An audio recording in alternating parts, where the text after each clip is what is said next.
Welcome to Reddit Obsessed. She cheated on me twice and I miss my cheating ex and her family, but I know I shouldn't. Me 28 meters and my GF 26. So we started the relationship in May 2017. I had gut feelings 2 months into the relationship that she didn't seem like she was entirely into the relationship. I had suspicions from how private she told me she was about introducing people to her family and how secretive she was with her phone. She never shared any pics of us on her IG account and took so long for her to finally share pics of us on her FB/say we were official. I damn near had to beg for her to show us off. But after Thanksgiving event with her family while she was cooking, I saw her phone keep going off. She always kept it on silent. I check it because in the beginning of the relationship we agreed to sharing passcodes. Remember that part? I see someone texting her via Snap. I check and it's some guy asking how her day is going and he misses her. I asked her who it was and she said just a friend. I tucked the convo away for later. A couple days after that event, she's sleeping over at my place and early in the AM her phone goes off, light on the phone. I look at it and it's the same guy. I open the phone to see it's the friend. I open her phone via her passcode. I see they've been talking for many months. They sparingly talk throughout every day. He slips in some sexual talk about how he misses her body, asks about her and I, and also says how he wants to see her again after seeing her recently apparently. I took screenshots of their conversation and then I woke her up and confronted her. She immediately gets defensive and is mad about how I went into her phone and invaded her privacy. I tell her I can't invade someone's privacy when she gave me her passcode. I ask her who he is and how I've had suspicions from how she's been acting. She kept denying about who he was, calling him just a friend until I told her to stop fucking lying.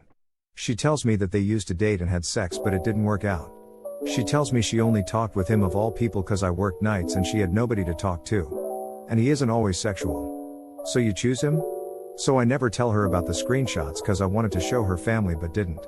But flip shit on her about lying to me and talking to an old friend that she used to lay with. I reminded her how in the beginning of the relationship we agreed to not talk to anybody we used to like/be with, currently talking to, or wanted to talk/be with.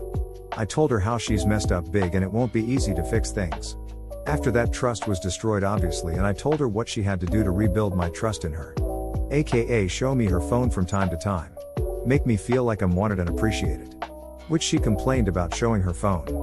Fast forward the years of more ups than downs. I think things are getting better. But only because we swept things under the rug. I struggle with the fact that she still hasn't done what I asked to help me build trust in her. She constantly changed her passcode and even said at one point, what's the point of looking in my phone because I can just change the name in my phone and nobody would know. She would also say things like that she's never dated anyone under 5 feet 11 inches, I'm all of 5 feet 6 inches and she's 5 feet 3 inches, and just making me feel insecure. I had many signs to just leave from her: emotionally cheating, lying, being deceitful, etc. Things started spiraling and she went out to a bar on a weekend after I brought up the same issue of wanting her to help me build trust in her, since she thinks just telling me that her guy friends are just friends and I should trust her. Not realizing that her words are not enough anymore. Fast forward a couple days and she texts me that she has something to tell me.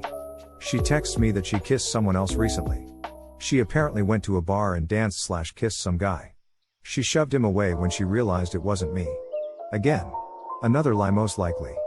I blow her phone up trying to get her to answer and she has the nerve to text me that she's on a call. Who the hell else is more important to talk with than me? I text her mom that she's cheating on me since she lived with her parents still. I sent her the screenshot I took of her daughter telling me she cheated at the bar. My ex gets mad that I'm telling her family what she's done wrong, but she felt okay to tell her mom and sis about when we had arguments sharing our business. She finally picks up a video call and I tell her to start talking. She says how she felt lonely even though I saw her mostly every weekend. Send flowers to her job randomly.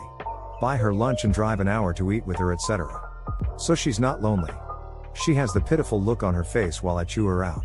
I asked why would she do all of this knowing I have trust issues and we have a long distance relationship. Why do such a thing? My thoughts were that she didn't care and wanted to get rid of me. She only texted me for my b-day but took me out to dinner. She said she thought it would help things. I opted for couples therapy.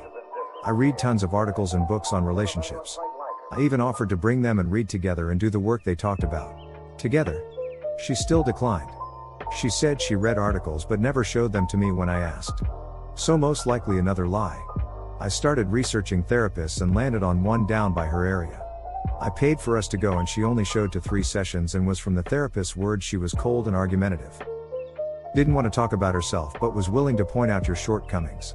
She never came back saying she was angry at the sessions. She left 2020 after we shared Christmas with our families. 'Cause I was still holding out for love. I also found out she went back talking to the same guy I caught her texting years earlier. Guess I was weak 'cause she left Jan 3rd by text. Fast forward a couple months of sparingly texting 'cause we both were hard to let go of the relationship.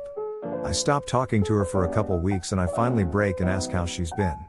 She says she's getting her own spot and moving the next day. My ass, still loving her, said I could help her move. I show up the next day and her family is super happy to see me. I should have put her on the spot then and tell her family about her cheating, even though her mom knows already and doesn't bring it up too much 'cause it bothers my daughter and I don't want her mad at me. But you won't hold her accountable for her actions. I help her move and even go shopping with her for stuff in her new apartment. I try to talk Abbott, hoping we can have a clear heart-to-heart sit down. Nothing. But we talk as if nothing's changed between us. All her running around for days getting her act in order with little sleep. I go even further out my way and make a list of groceries and buy her food and wine to fill her fridge. I want to sit with her and talk about all we've been through. But I let her sleep.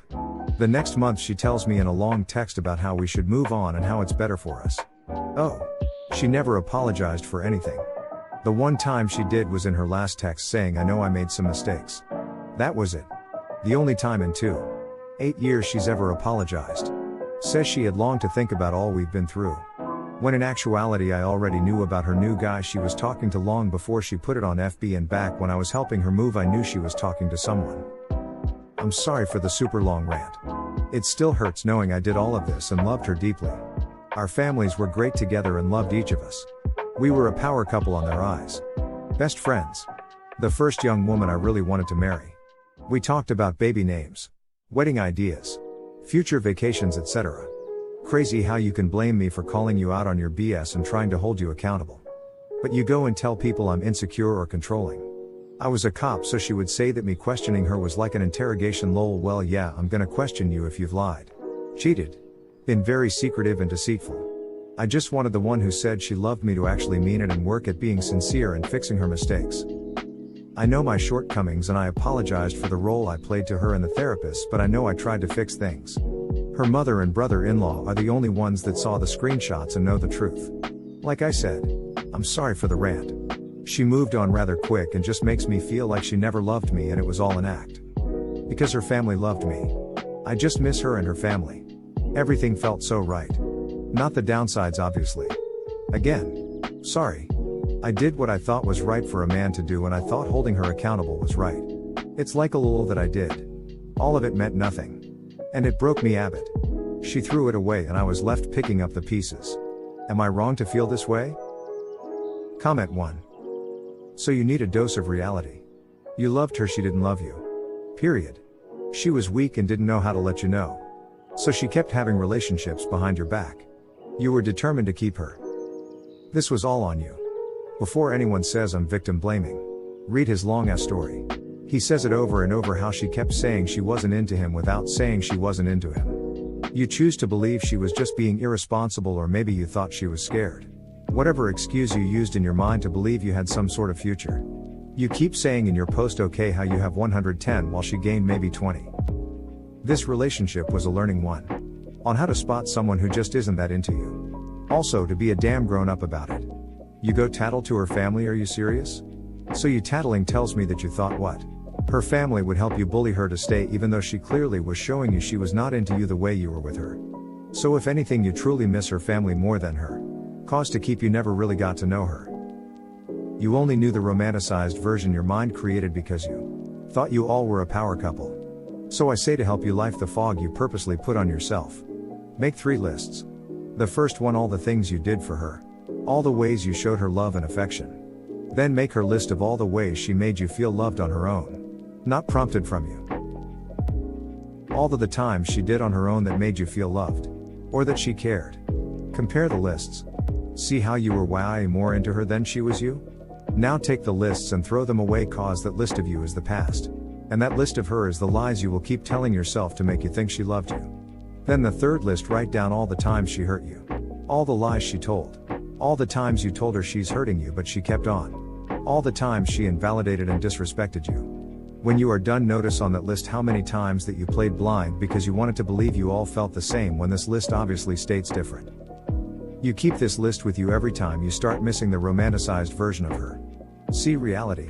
Stop and don't get into any relationship until you can get over this one and see where you went wrong. And how you can make sure you won't play the fool again. Also, don't beat yourself up about it, cause that's not healthy. Just acknowledge that you messed up and it got you hurt, so you will do better to not make the same mistake. We are only human, we are emotional beings. Sometimes we want to believe something so much we ignore when people are clearly telling us they aren't our person. Heal yourself. Move on. Keep the bad list with you to remind you. You don't miss or want her.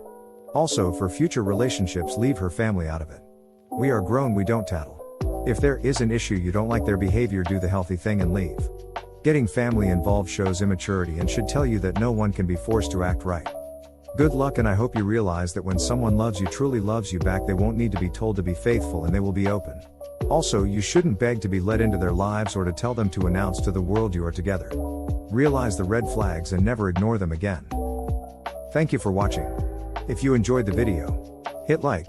If you would like to see more, feel free to subscribe.